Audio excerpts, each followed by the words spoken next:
বেসরকারি kindergarten school থেকে বাচ্চাদের বাড়িতে নিয়ে যাওয়ার সময় নিয়ন্ত্রণ হারিয়ে পুকুরে পড়ে যায় একটি ছোট গাড়ি। মৃত্যু হয় 3 পড়ুয়ার। ঘটনাটি ঘটেছে সোমবার বিকেলে উলুবেড়িয়া থানার বহিরায়।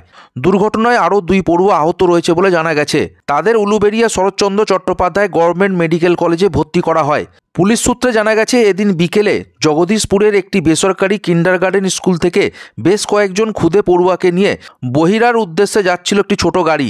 বহিরা শ্মশানতলার কাছে গাড়িটি নিয়ন্ত্রণ হারিয়ে রাস্তার পাশে পুকুরে পড়ে যায়। গাড়ির মধ্যে আটকে পড়ে 5 শিশু। স্থানীয় সূত্রে জানা গেছে, দুর্ঘটনার পর 2 শিশু গাড়ি থেকে বেরিয়ে আসতে পারলেও 3 শিশু গাড়ির মধ্যে আটকে পড়ে। দুর্ঘটনার পর স্থানীয় বাসিন্দারা গাড়ি থেকে আহত শিশুদের উদ্ধার করে উলুবেড়িয়া মেডিকেল কলেজ হাসপাতালে পাঠায়। সেখানে কর্তব্যরত চিকিৎসকেরা 3 শিশুকে মৃত বলে ঘোষণা করেন। দুর্ঘটনার পর উলুবেড়িয়া থানার বিশাল পুলিশ বাহিনী ঘটনাস্থলে পৌঁছায়। উলুবেড়িয়ার এসডিপিও শুভম যাদব এবং উলুবেড়িয়া 1 নম্বর ব্লকের ব্লক আধিকারিকও ঘটনাস্থলে পৌঁছায়। এই ঘটনায় এলাকায় শোকের ছায়া নেমে এসেছে।